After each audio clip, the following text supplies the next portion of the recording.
Hello student, welcome and very very good morning to you. আজ তোমাদের কাছে আলোচনা করব অপবর্তন অধ্যায়টিতে এইচএস 2013 থেকে 23 পর্যন্ত যে সমস্ত প্রশ্ন এসেছিল সেগুলোর সহজ সমাধান। ভিডিওটি তোমরা ভালো করে লিখে নিও, দেখবে তোমরা এখান থেকে অনেক কোয়েশ্চেন কমন পাবে। এছাড়া ভিডিও শেষে তোমাদের জন্য একটি সাজেশন দেব, যে সাজেশনটি তোমাদের কামিং এইচএস এক্সামে খুব হেল্প করবে।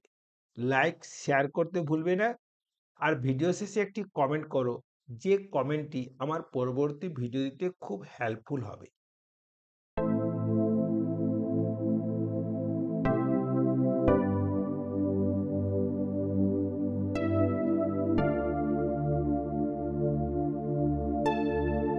দেখো 2013-তে যেটা এসেছিল, একটি সরু রেখাচিত্রের উপর 500 ন্যানোমিটার তরঙ্গদৈর্ঘ্য বিশিষ্ট সমান্তরাল আলোকরশ্মি আপতিত হয়ে ওই রেখাছিদ্র থেকে 1 মিটার দূরে রক্ষিত পর্দায় ব্যতিচার ঝালর গঠন করে।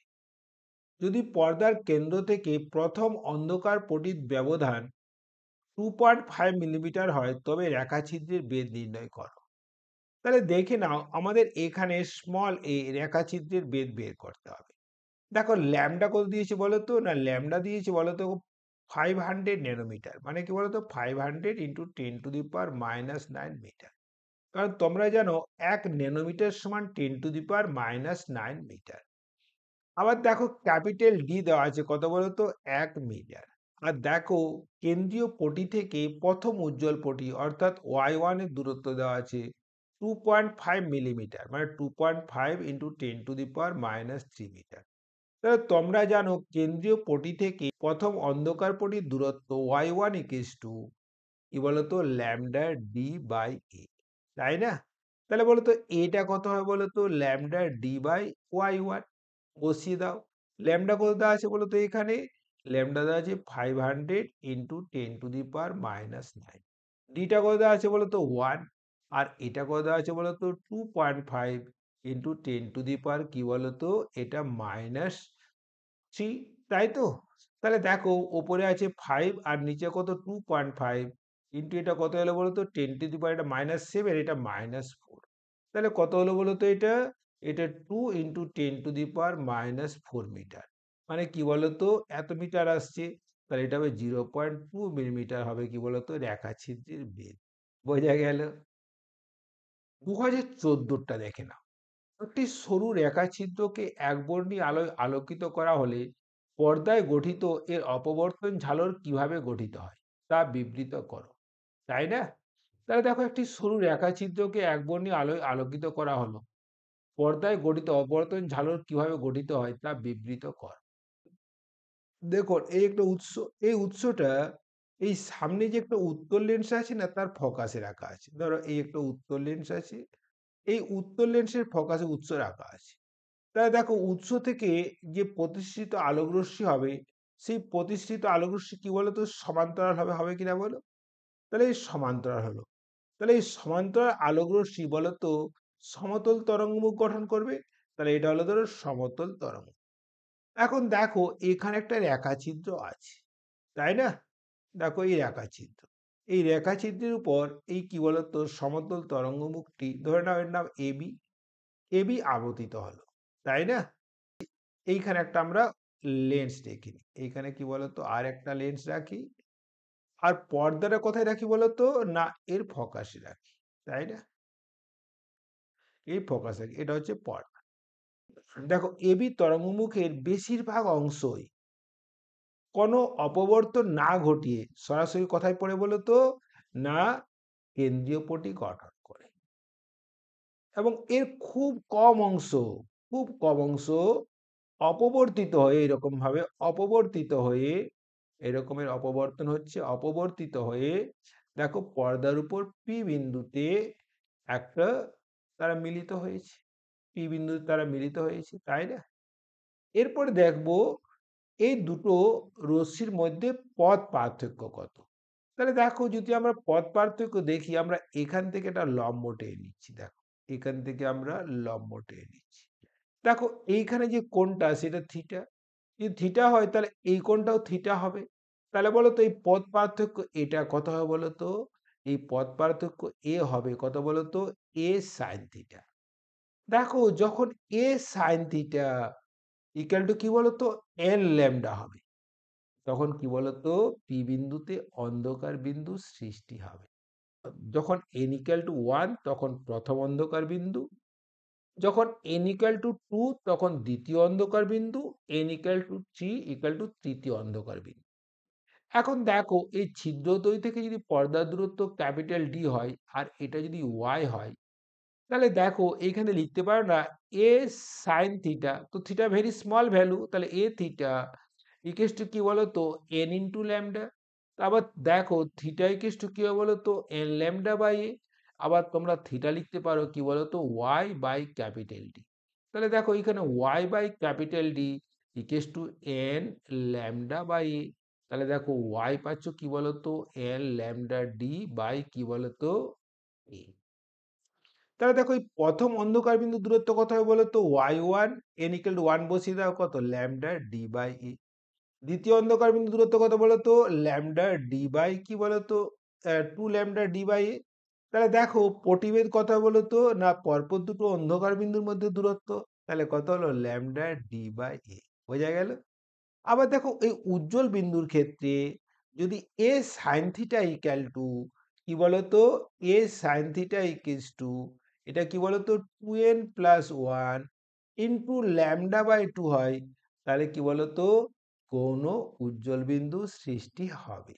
দেখো n ইকুয়ালস টু 1 হলে প্রথম গৌণ উজ্জ্বল বিন্দু, n ইকুয়াল টু 2 হলে দ্বিতীয় উজ্জ্বল বিন্দু, এইভাবে সৃষ্টি হবে। তাহলে আমরা এইভাবে যদি আমরা এই আগের মতো এই অ্যানালজি করে লিখি, তাহলে আমরা এখান থেকে কি লিখতে পারি বলতো এখানে y ড্যাশ ইকুয়ালস টু হবে 2n প্লাস 1 ইন্টু কি বলতো ল্যামডা ক্যাপিটাল ডি বাই কি বলতো 2 ইন্টু এ। তাহলে বলো যদি আমরা প্রথম গৌণ উজ্জ্বল বিন্দু বের করি y1 কত হবে বলতো 3/2 ল্যামডা ডি বাই। দ্বিতীয় যদি আমরা বের করি কত হবে বলতো দ্বিতীয়টা হবে কত বলতো y2 dash equals to 5/2 lambda D by D. তাহলে বলো পরপর দুটো, দেখো পরপর দুটো উজ্জ্বল বিন্দু দূরত্ব এটা যদি আমরা বিটা ধরে নিই কত আসছে সেম আসছে কিনা বলো ল্যামডা ডি বাই এ। এরপরে দেখো কেন্দ্রীয় পটির বেদ। যদি কেন্দ্রীয় পটি দেখো এই কেন্দ্রীয় পটি কি বলতো এইরকম হচ্ছে উৎস, দেখো এটা কেন্দ্রীয় পটি। কেন্দ্রীয় পটির দুপাশ দুটো কি বলতো অন্ধকার পটি, দেন প্রথম গৌণ উজ্জ্বল পটি, দেন দ্বিতীয় গৌণ উজ্জ্বল পটি, এইভাবে শুরু হবে তাই না ওপরেও তাই। দেখো অন্ধকার পটি এটা কি বলতো গৌণ উজ্জ্বল পটি প্রথম, তারপরে দেখো এবার দ্বিতীয় গৌণ উজ্জ্বল পটি, এইভাবে শুরু হবে তাই না। তাহলে দেখো এই যে কেন্দ্রীয় পটি, দেখো এই কেন্দ্রীয় পটিটা কতদূর পর্যন্ত বিস্তৃত বলো তো না কেন্দ্রীয় পটিটা উহার দুই পাশে প্রথম অববিন্দু পর্যন্ত বিস্তৃত। তাহলে বলতো কেন্দ্রীয় পটির বেদ কত হবে বলতো না 2y1। আর দেখো তোমরা y1 কত জানো ল্যামডা ডি বাই এ। তাহলে দেখো 2 ল্যামডা ডি বাই এ সমান দেখো তো এই 2 বিটা আসছে কিনা বলো, এটা বিটা নট ধরে না, কেন্দ্রীয় পটির বেদ বিটা নট কি বলো তো 2 বিটা। তাহলে দেখো কেন্দ্রীয় পটির বেদ দেখো অন্যান্য পটির বেদের দ্বিগুণ। বোঝা গেল? এরপরে দেখো কৌণিক বেদের রাশিমালা। দেখো যদি আমরা কৌণিক বেদের রাশিমালা বের করি তাহলে কত বলতো এইখানে যেমন হবে কি বলতো beta by D equal to lambda by, তাই না। আবার এক্ষেত্রে যদি আমরা কৌণিক বেদ করি তাহলে beta by D equals to কি বলতো ল্যামডা বাই, তাই না। একক রেখাচিত্র দ্বারা অপবর্তন ঝালর গঠন হেতু সোডিয়াম আলোর 590 ন্যানোমিটার ও 596 ন্যানোমিটার তরঙ্গদৈর্ঘ্য ব্যবহৃত হলে এবং রেখাচিত্রটির প্রস্থ ও এর থেকে পর্দার দূরত্ব কত বলতো 2 × 10⁻⁻⁴ মিটার এবং 1.5 মিটার হলে উক্ত দুই ক্ষেত্রে প্রথম চরম বিন্দুর অবস্থানের মধ্যেকার পার্থক্য কত হবে। দেখো প্রথম চরম বিন্দু তাই না, তাহলে দেখো প্রথম চরম বিন্দু মানে কি বলতো y1 ড্যাশ, এটা কত বলতো 3 ল্যামডা ক্যাপিটাল ডি বাই কি বলতো এটা 2a। তাহলে দেখো দুটো তরঙ্গ দৈর্ঘ্য আছে, তাহলে দেখো এটা ডেল্টা ওয়াই ইকাল টু কি বলতো এটা হবে 3 এটা কি বলতো 596 × 10⁻⁻⁹ কি বলতো 9 মাইনাস এটা কি বলতো 590 ইন্টু 10⁻⁻৯ ব্র্যাকেটে নিলাম ইন্টু ডিটা কত আছে এটা 1.5 হোল ডিভাইড বাই কি বলতো 2 ইন্টু 10⁻⁻4। তাহলে দেখো এটা যদি মাইনাস করো কত আসছে বলো তো 3 ইন্টু 1.5 মানে কত হলো বলো তো 4.5। আবার দেখো 596 মাইনাস কি বলতো 590 মানে 6 ইন্টু 10⁻⁻9 ডিভাইড বাই কি বলতো 4 ইন্টু 10⁻⁻4। তাহলে দেখো এটা কত পাচ্ছ বলো তো 10⁻⁻5 পাচ্ছ, তাই না? এটা যদি মাল্টিপ্লাই করো কত আসছে বলো তো এটা পাচ্ছ তোমরা 27। তাহলে 27/4 ইন্টু 10⁻⁻5 মিটার হলো ওই প্রথম গৌণ উজ্জ্বল বিন্দু দ্বয়ের মধ্যে দূরত্ব। ওকে, এরপর দেখো 2017 দেখে নাও।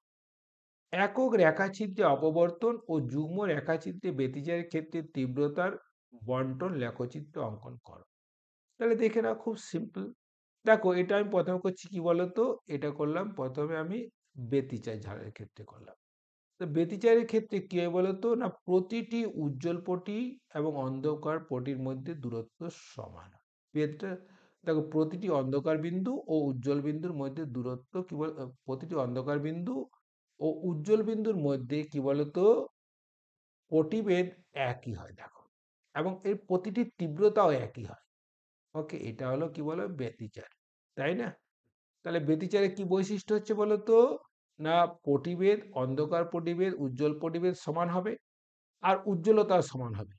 কিন্তু তোমরা অপবর্তন পটিতে কি হয় বলতো, দেখো কেন্দ্রীয় পটি উজ্জ্বলতা এবং পটিভেদ সব থেকে বেশি হয় দেখো, তারপরে দেখো গৌণগুলো আস্তে আস্তে উজ্জ্বলতা কমতে থাকে, এইভাবে কমতে থাকে, এরকম আর দেখা যায় না। আবার দেখো এটা কমবে, তারপর আবার কমবে, এইভাবে কমতে থাকে। বোঝা গেল কিনা বল? তাহলে দেখো ব্যতিচার ও অপবর্তনের দুটি পার্থক্য লিখে দেখো, এখান থেকে পার্থক্য করে দেখো, এখানে প্রত্যেকটার পটিভেদ সমান, এখানে কিন্তু পটিভেদ আলাদা। দেখো কেন্দ্রীয় পটিভেদ কি অন্যান্য পটিভেদের দ্বিগুণ।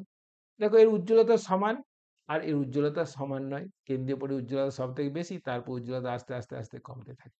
ওকে, 2019 দেখো, দেখো 6 কোশ্চেন। ব্যতিচার অপবর্তনের পার্থক্য নির্দেশক দুটি বৈশিষ্ট্য আলোচনা করো। দেখো এটা আমরা আলোচনা করা হয়ে গেছে। দেখো একক রেখাচিত্র অপবর্তন পরীক্ষায় রেখাচিত্রের দেখো রেখাচিত্রটির উন্মেষ কি বলতো 3 মিলিমিটার। যদি রেখাচিত্রের উপর 620 ন্যানোমিটার তরঙ্গদৈর্ঘ্যের একবর্ণী আলো লম্বভাবে আপতিত হয়, তবে পর্দার এক পাশে পর্যায়ক্রমে অন্ধকার বিন্দু ও তৃতীয় ক্রমের উজ্জ্বল বিন্দুর মধ্যে ব্যবধান নির্ণয় করো, তাই না? রেখাচিত্র পর্দার দূরত্ব দেওয়া আছে, তাহলে দেখো এখানে এটা দেওয়া আছে কত বলতো 3 × 10⁻³ রেখাচিত্রে বেদ দেওয়া আছে। ক্যাপিটাল ডিটাও দেওয়া আছে কত বলতো 1.5 মিটার আছে কিনা বলো। যে আলোর তরঙ্গ দৈর্ঘ্য যে আলো নেওয়া হয়েছে তার তরঙ্গ দৈর্ঘ্য ল্যামডা দেওয়া আছে কি বলতো 620 × 10⁻⁹ মিটার। কি বের করতে হবে বলতো, তো দেখো একই পার্শ্বে প্রথম অন্ধকার বিন্দু ও তৃতীয় ক্রমের উজ্জ্বল বিন্দুর মধ্যে ব্যবধান নির্ণয় কর। দেখো প্রথম ক্রমের অন্ধকার বিন্দু তাহলে y1 কত বলতো λd/a। আবার দেখো তৃতীয় ক্রমের উজ্জ্বল বিন্দু এটা কত বলতো না 2 × 3+1/2 তাহলে দেখো এই y1 এবং y'3 মধ্যে দূরত্ব বের করবো, তাহলে ডেল্টা y ধরে নিচ্ছি। তাহলে দেখো এটা y'3, তাই না, মাইনাস y1।